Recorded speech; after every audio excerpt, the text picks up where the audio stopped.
저희들에게 주시는 하나님의 말씀은 사도행전 10장입니다.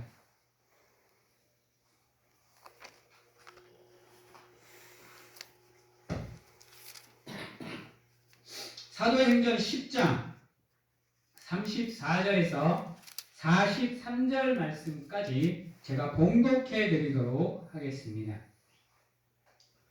베드로가 입을 열어 말하되 내가 참으로 하나님은 사람의 예물을 보지 아니하시고 각 나라 중 하나님을 경외하며 의를 행하는 사람은 다 받으시는 줄 깨달았도다.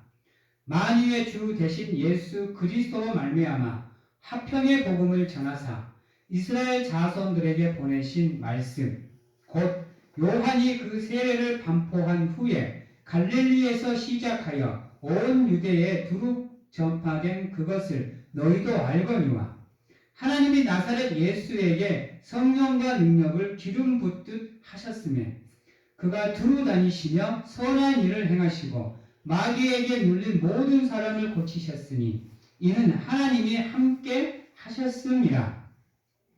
우리는 유대인의 땅과 예루살렘에서 그가 행하신 모든 일의 증인이라. 그를 그들이 나무에 달아 죽였으나 하나님이 사흘 만에 다시 살리사 나타내시되 모든 백성에게 하신 것이 아니요 오직 미리 택하신 증인 곧 죽은 자 가운데서 부활하신 후 그를 모시고 음식을 먹은 우리에게 하신 것이라. 우리에게 명하사 백성에게 전도하되 하나님의 살아있는 자와 죽은 자의 재판장으로 정하신 자가 곧 이 사람인 것을 증언하게 하셨고 그에 대하여 모든 선지자도 증언하되 그를 믿는 사람들이 다 그의 이름을 힘입어 제사함을 받는다 하였느니라. 아멘. 사랑하는 성도 여러분, 이스라엘 백성들은 자기들만 하나님께 선택된 민족이라는 것을 믿고 살아왔던 민족입니다.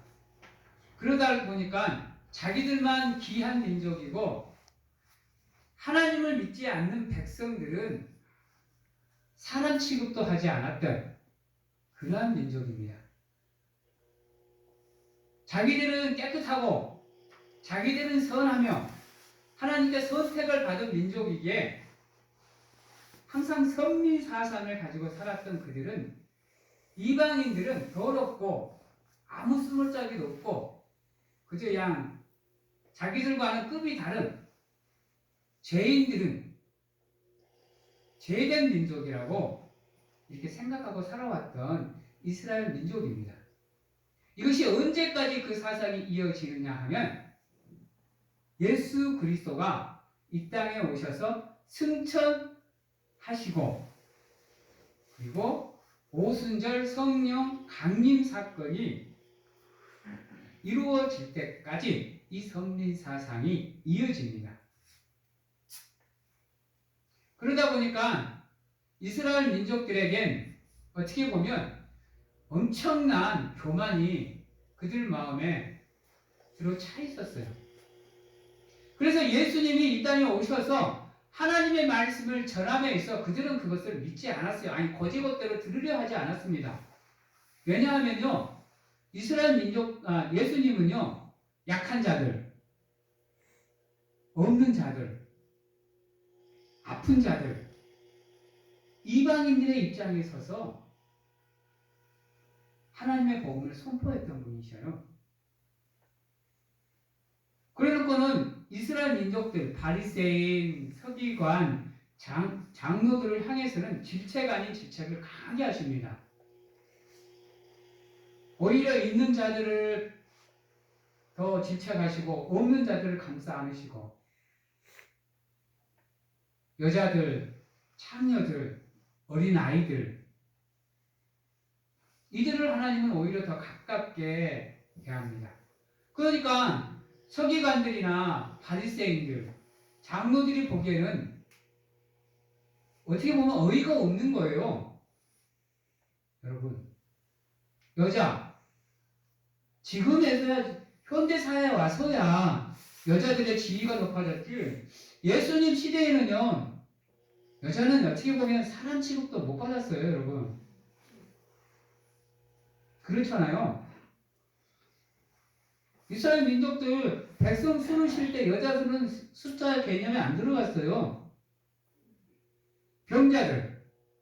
이 시대는요, 병자들은 무엇인가 하나님께 잘못을 해서 아픈 사람이라고 생각을 했기 때문에 그들과는 상종을 하려고 하지 않았어요, 여러분. 왜? 괜히 그들과 상종했다가 자기마저 불결해질까 봐서 그들을 아예 상관도 하지 않았어요, 여러분.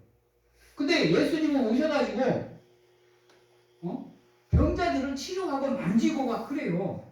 심지어는 나병 환자들까지 하나님은 가까이, 예수님은 가까이 하셨잖아요. 나병 환자는요, 저주받은 대상이었어요.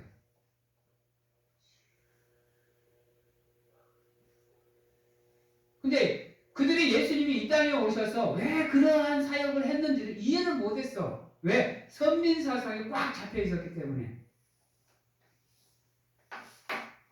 그래서 예수님이 이스라엘 민족들에게 배척당할 수밖에 없었어요. 왜? 자기들과는 믿음의 길이, 신앙의 길이 완벽하게 극과 극이거든. 그러다 보니까 예수님을 받아들인다는 게 만만치 않았어요. 언제 그 선민사상이 깨지냐? 바로 오늘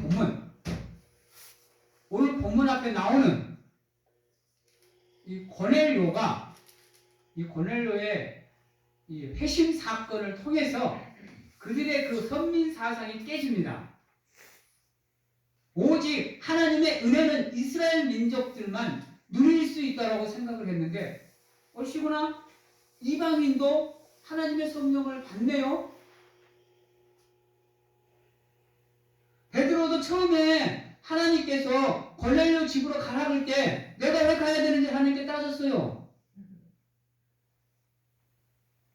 여러분, 그 정도로 그들은 강하게 선민 사상에 잡혀 있었는데, 오늘 우리 말씀 앞에 나오는 이 고넬료 회심 사건을 통해서 베드로가 먼저 하나님 앞에서 그 선민 사상에서 깨집니다. 그리고 이 사건 이후에 무슨 사건이 있느냐? 바로 바울을 하나님의 이방인 사도로 세우는 사건이 나와요. 여러분들한테 물어볼게요. 복음을 받아 누릴 수 있는 자격이 저 밖에 있는 사람들에게는 없나요? 여러분들에게만 있나요? 근데 아이러니하게요, 기독교인들은 그렇게 생각을 안 하는 것 같아요. 이거 생각해 보셔야 돼요. 여러분들에게 말씀드리지만 하나님의 계시는 믿는 사람들에게도 보여지지만 믿지 않는 사람들에게도 보여집니다. 즉 하나님의 사역은 모든 상황 속에서 동일하게 평등하게 모든 사람들에게 주어진다는 겁니다. 여러분, 세례 받을 조건이 저 밖에 사람들에게 없는가요? 어떤가요? 한번 생각해 보세요. 교회 내에서도 자기가 세례 받은 사람이라고 새로 들어오는 사람들은 세례를 안 받았다고 낮은 자로 봐요.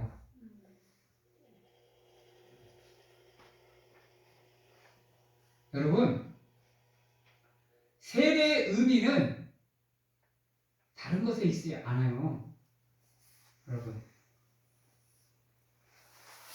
즉 하나님의 사역은 어떠한 경우에도 차별이 없어요. 이 시대에 여자들은 세례를 받을 수 있었을까요? 없었을까요? 이 시대의 환자들은요, 참여들은 교회 안에 여러분 절대로 차별은 존재할 수 없습니다. 구별은 될 수 있어요.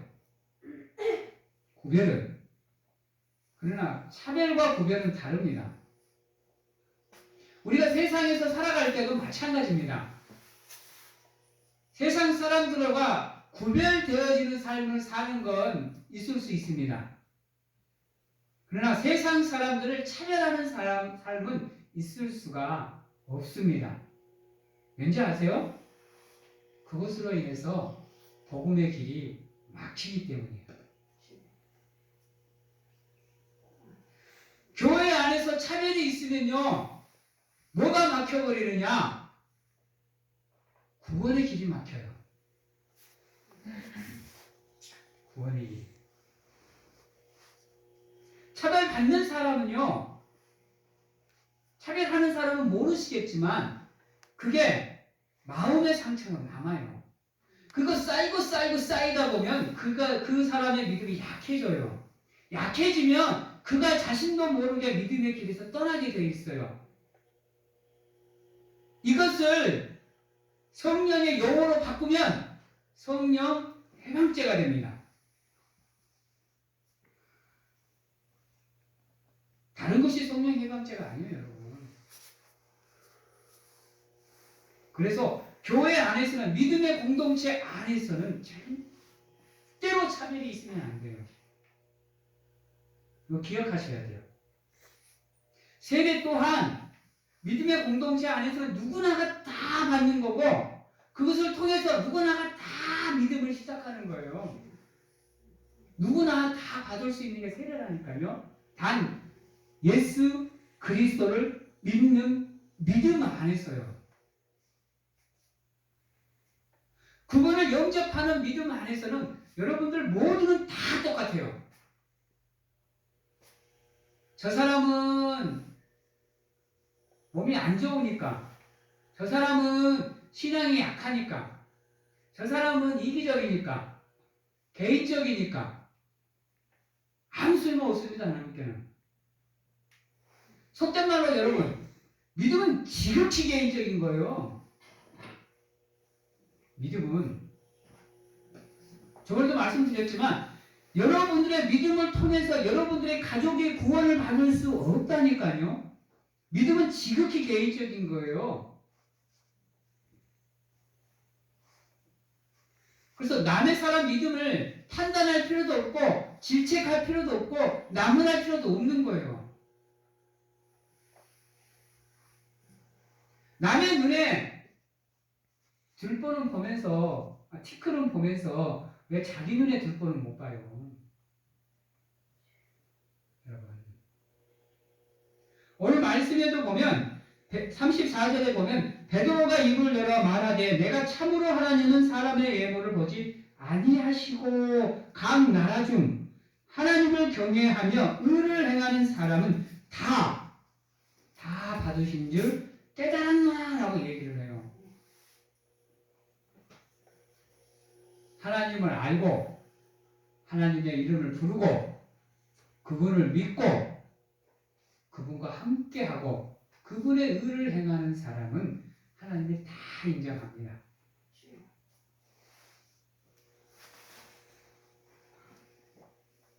모세가 가나안으로 12탐정을 정탐꾼을 보냅니다. 그때 여러분,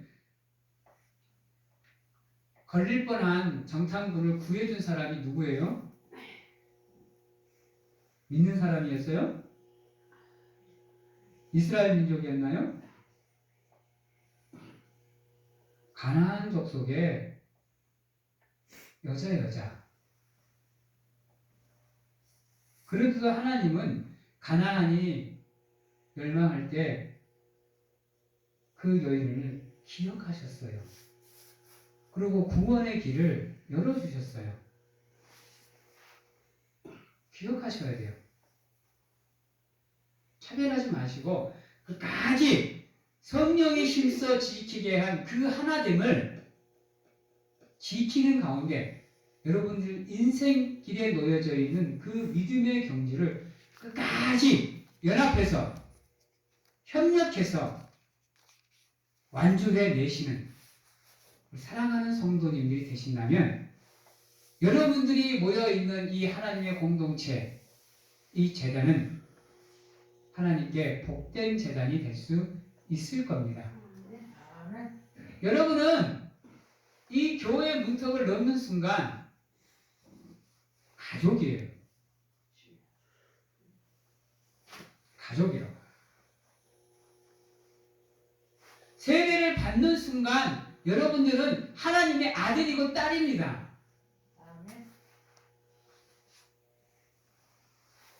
여러분들 또한 처음에는 하나님을 모르던 사람들이에요. 불법을 행하던 사람들이고요. 불의를 쫓아 나가던 사람들이에요. 그런 여러분들을 하나님이 선택하고 지명하고 불러주셔서 하나님의 믿음의 가족으로 삼아주셨어요. 그 사랑을 받은 여러분들이 그 사랑 안에 안주하면 안 돼요. 여러분들이 받은 그 사랑이 저 믿지 않는 영혼들에게 흘러가서 그들 또한 하나님을 알 수 있는 복음을 그들에게 전해주셔야 되는 사명이 여러분들에게 있어요. 이스라엘 민족들처럼 선민사상에 꽉 잡혀버리면 복음은 전도될 수가 없습니다. 근데 한번 생각해 보세요.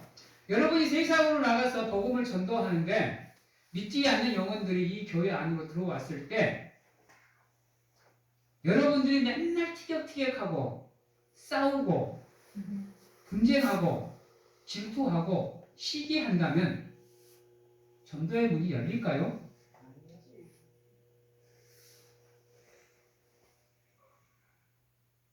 사랑하는 성도 여러분,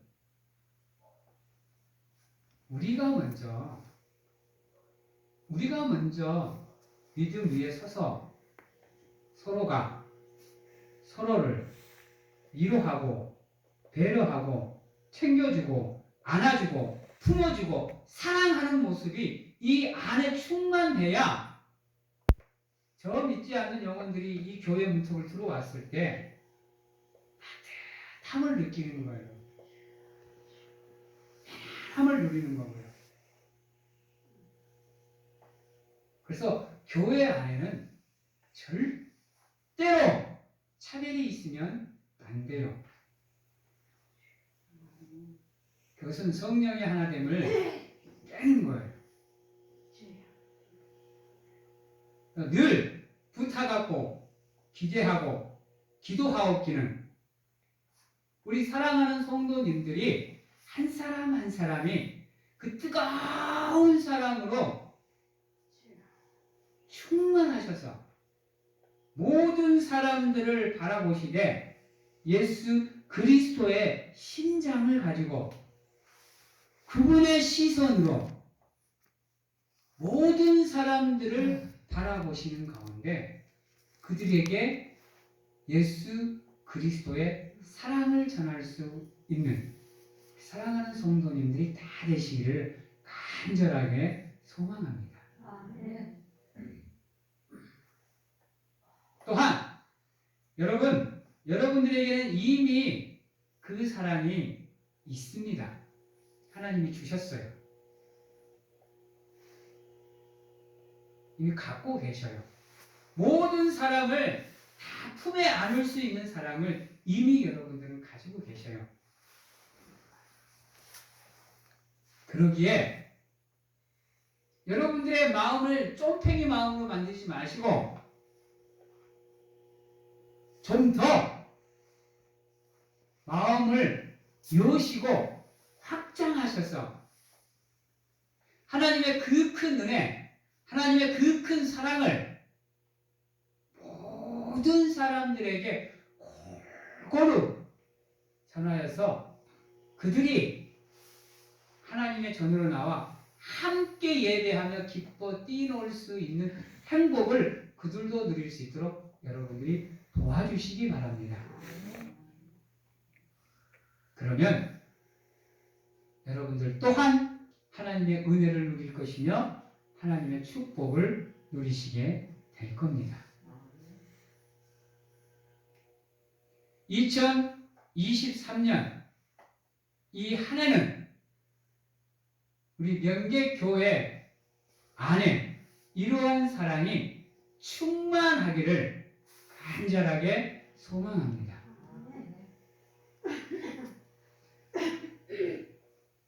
또한 여러분 39절입니다. 우리는 유대인의 땅과 예루살렘에서 그가 행하는 모든 일의 증인이라. 그들이 나무에 달아 죽였으나 하나님의 사흘 만에 다시 살리사 나타내시되 모든 백성에게 하신 것이 아니요 오직 미리 택하신 증인 곧 죽은 자 가운데서 부활하신 후 그를 모시고 음식을 먹은 우리에게 하신 것이니라 그랬어요.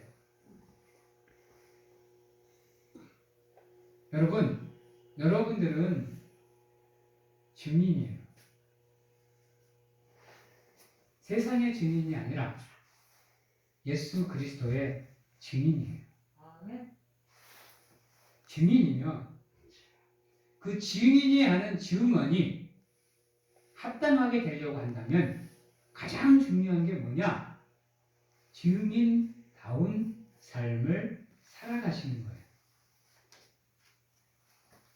그러기 위해서 여러분들이 가장 중요한 게 뭐냐면 2023년 한 해는 누가 뭐라 그래도 여러분들의 믿음을 성장시킬 수 있도록 노력하셔야 돼요. 제자리 걸음하지 마세요. 난 이걸로 만족해. 이 정도면 됐어. 충분해. 라고 생각하지 마시고 그래서 편안함에 안주하지 마시고 제자리에 멈추지 마시고 끝까지 여러분들의 믿음을 성장시키기 위해서 노력하시는 사랑하는 성도님들이 되십시오. 그래야 증인될 수 있습니다. 대충 형식적인 삶, 형식적인 믿음으로는 절대로 증인될 수 없습니다. 왜 나가서 하나님의 이름을 전하기가 어려운지 아세요? 여러분이 온전한 증인이 되지 못하기 때문이에요. 온전한 증인이 못 된다는 것은 여러분이 온전한 믿음을 가지고 있지 않다라는 얘기예요. 50년, 60년, 길게는 7, 80년 믿음 생활을 해오신 여러분입니다.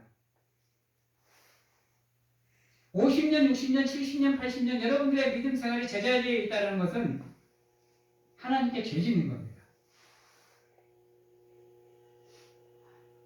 유누이 얘기하지만 그건 하나님께 죄 짓는 겁니다. 조금이라도 여러분들의 믿음을 성장시키십시오. 조금 더 가까이 하나님께 나아가는 2023년이 되십시오. 그래서 여러분들을 통해서 하나님이 기뻐하실 수 있도록 만들어 드리세요. 2023년은 여러분이 하나님의 마음을 시원케 해드리는 사랑하는 성도님들이 되시기를 바랍니다. 아멘. 그러한 삶을 살기 위해서는 증인된 삶을 살기 위해서는 누누이 얘기하지만 여러분 하나님을 제대로 아셔야 돼요. 믿음이 무엇인지 예배가 무엇인지 기도가 무엇인지를 제대로 알아서 여러분들이 하나님을 제대로 전하시고 제대로 보여주셔야 돼요. 그게 증인이에요. 그러기 위해서 여러분 성경 많이 읽으시고 예배 많이 드리시고 기도 많이 하시고 찬양 많이 하셔서 여러분이 밟는 발걸음 하나하나에 예수의 향기가 드리워지고 그분의 흔적이 나타나면서 세상 사람들에게 예수 그리스도를 보여주고 전할 수 있는 복음의 사도가 다 되시는 삶을 살아내시기를 간절하게 소망합니다. 아멘. 이제 말씀을 마치도록 하겠습니다. 사랑하는 성도 여러분, 하나님의 공동체 안에는 절대로 차별이 있을 수가 없습니다. 여러분들 한 사람 한 사람은 하나님 앞에서 다 평등한 사람들입니다. 그러기에 누구를 원망하고 누구를 시기하고 누구를 질투할 필요도 없습니다. 하나님 앞에 누가 잘나고 못나고가 없기 때문입니다. 서로를 위로하시고 서로를 사랑하시고 서로를 배려하시는 가운데 2023년 한 해는 우리 교회가 협력하여 선을 이루는 가운데 이 땅에 하나님의 뜻을 이루어갈 수 있도록 노력하시는 우리 사랑하는 성도님들이 되시기를 바랍니다. 또한 우리는 예수 그리스도의 증인입니다. 증인은 예수 그리스도를 닮아가는 삶, 하나님을 닮아가는 삶을 통해서 하나님을 증언하는 삶을 사는 사람들이 증인입니다. 증인은 예수 그리스도의 믿음 위에 자신의 삶을 성장시켜 가는 사람입니다. 하나님 말씀 위에 순종하는 삶을 통해서 여러분들이 하나님의 증인으로서 부끄럽지 않는 삶을 살아가시는 2023년이 되시기를 주님의 이름으로 간절하게 소망하며 기도하며 축원합니다. 기도하겠습니다. 사랑의 하나님 감사합니다. 부족하고 연약하지만 늘 하나님 앞에 섭니다. 불러주시고 자주 삼아주시고 또 하나님의 일꾼으로 사용하주심이 감사해서 하나님 앞에 서오니 하나님 나를 외면치 마시고 있는 모습 그대로 하나님 받아주시고 하늘의 생명책에 저의 이름을 우리의 이름을 기억해 주시는 가운데 늘 하나님의 은혜 안에 머물며 하나님께 영광을 돌리는 우리 사랑하는 성도님들이 될 수 있도록 하나님 축복하여 주시옵시고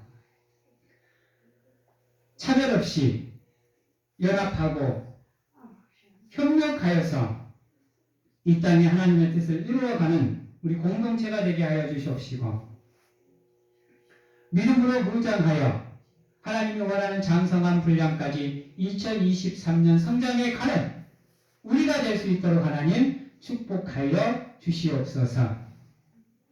지금은 우리를 죄에서 구원하시기 위해 이 땅에 오신 예수 그리스도의 은혜와 세상 끝날까지 우리와 함께 하시는 가운데 안아주시고 품어주시는 하나님 아버지의 사랑하심과 세상 어느 곳에 가서 무엇을 하든지 간에 우리를 지키시고 보호하시는 성령님의 교통하심이 오늘 이 자리에서 온전한 예수 그리스도의 사랑으로 서로가 하나 되어 성령이 힘써 지키게 한 그 하나됨을 지키겠노라고 확신하고 결단하는 귀한 하나님의 성도님들 머리 위와 가정과 직장, 자녀와 건강 위에 지금부터 영원토록 함께 하시기를 축원하옵나이다.